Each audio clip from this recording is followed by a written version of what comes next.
At Christmas dinner, my mom yanked my 10-year-old daughter out of her seat and snapped, "That spot is for my real grandson. Out." Then she put my brother's son in the chair. My daughter fell in front of everyone, but nobody helped her. My dad said coldly, "Just sit somewhere else." I didn't cry. I didn't yell. I only said 3 words to my mom, dad, and brother. "Check your phone." They thought it was a bluff until their screens lit up, and the color completely drained from their faces. If you want to know how a single text message destroyed my family's perfect holiday and exposed a decade of hidden lies, follow my story until the end. Comment the city or country you are watching from so I can see how far my voice has traveled. Let's get into what really happened. My name is Chloe, and I'm 28 years old. For as long as I can remember, I've been the designated black sheep of my family. It didn't matter how hard I worked, what grades I got, or how much I tried to fit in. My presence always felt like an afterthought to my parents. The undisputed center of their universe was my older brother, Austin. He was the golden child who could do no wrong. If Austin scraped his knee, it was a family tragedy. If I achieved something monumental, it was met with a polite, dismissive nod. But the dynamic shifted from hurtful to toxic 10 years ago when I brought my daughter Lily into the world. Lily is adopted. I fell in love with her the second I held her as an infant, but to my parents, she wasn't blood. They treated her like an outsider, saving all their warmth and affection for Austin's family. A week before Christmas, I accidentally overheard a hushed conversation between my dad and Austin in the study. They were whispering about bank accounts, legal signatures, and a massive sum of money, completely cutting off when I walked into the room. I knew something was wrong, but I didn't realize how deep the betrayal ran until it was too late. Arriving at my parents' house on Christmas Eve felt like stepping into a beautifully wrapped box of suffocation. The place was flawless, smelling of expensive pine and vanilla candles, completely masked in a holiday perfection that felt entirely unearned. The front door flew open when Austin and his wife, Clara, pulled up with their 9-year-old son, Leo. My parents immediately showered them with ecstatic hugs and a massive, loving welcome. Meanwhile, Lily and I stood awkwardly by the coat rack, practically treated like ghosts who had just happened to wander inside. While helping my mother chop vegetables in the kitchen, she stepped away to answer a phone call. That was when I noticed a thick manila folder of legal documents sitting carelessly on the far counter. It was labeled with my late grandmother's name, specifically detailing her substantial inheritance trust. My heart hammered against my ribs as I flipped open the cover. My parents and Austin were systematically executing a massive act of financial fraud, altering the trust to funnel everything into Austin's failing tech firm. I quickly pulled out my phone and took crisp, undeniable photos of every single page. The air in the formal dining room was thick with the rich scent of roasted turkey and garlic mashed potatoes, but the atmosphere felt entirely cold. We all gathered around the massive mahogany table, which was meticulously set with fine china and sparkling crystal. My 10-year-old daughter, Lily, quietly found a prominently decorated center chair and sat down, completely unaware of the unwritten rules of this household. Before I could even tell her to move, my mother's face twisted in sudden fury.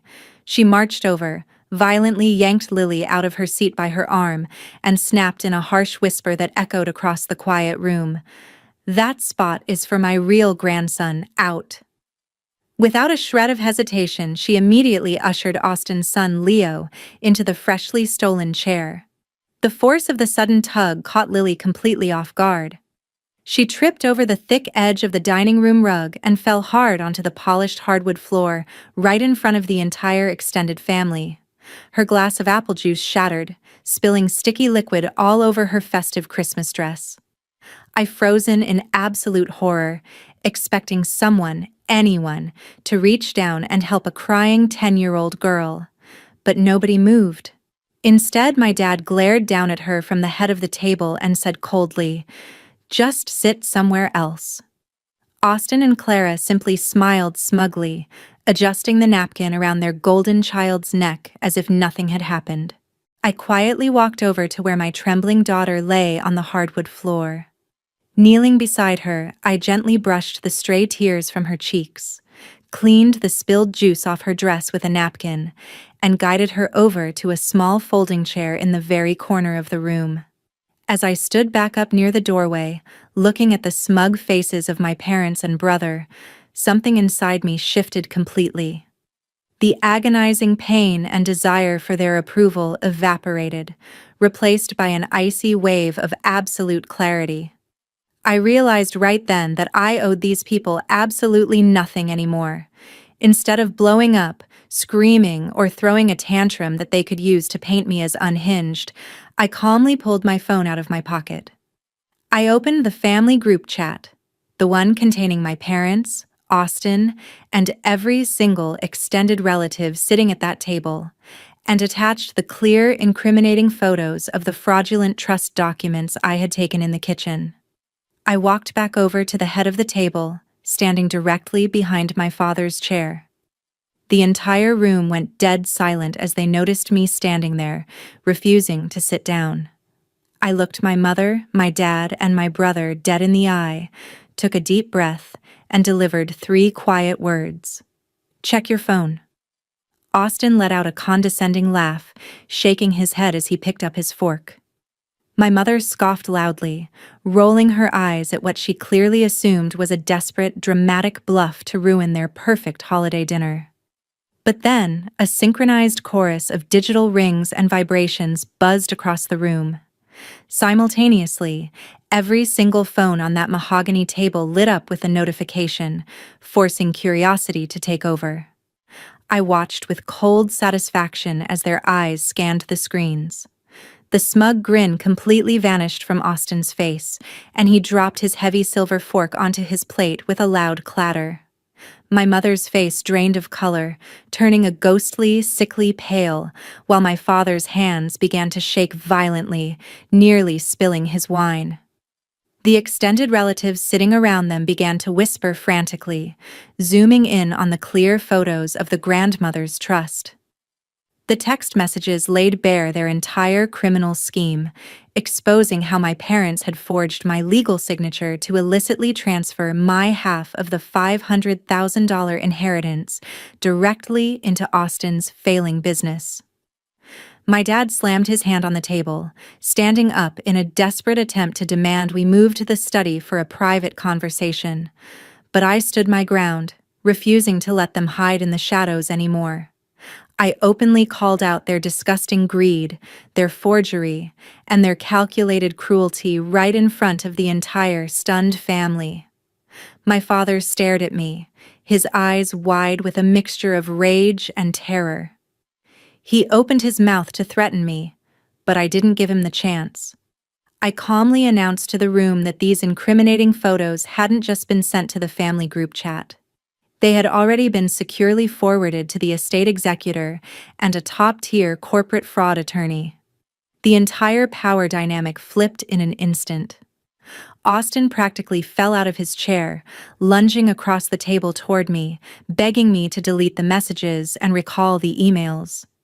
His face was a mask of sheer panic as he realized his consulting business, his reputation, and his literal freedom were completely on the line. I didn't say another word to him. I turned around, walked over to the corner of the room, and picked up my purse. I reached down, took Lily by her hand, and proudly walked out of the house, leaving the formal Christmas dinner in absolute chaotic ruins behind us. As we walked out into the crisp winter air, the peace that washed over me was indescribable. During the entire silent car ride home, my daughter safely buckled in the seat beside me. My phone buzzed incessantly with frantic, desperate voicemails and apologetic texts from my parents, but I didn't answer a single one.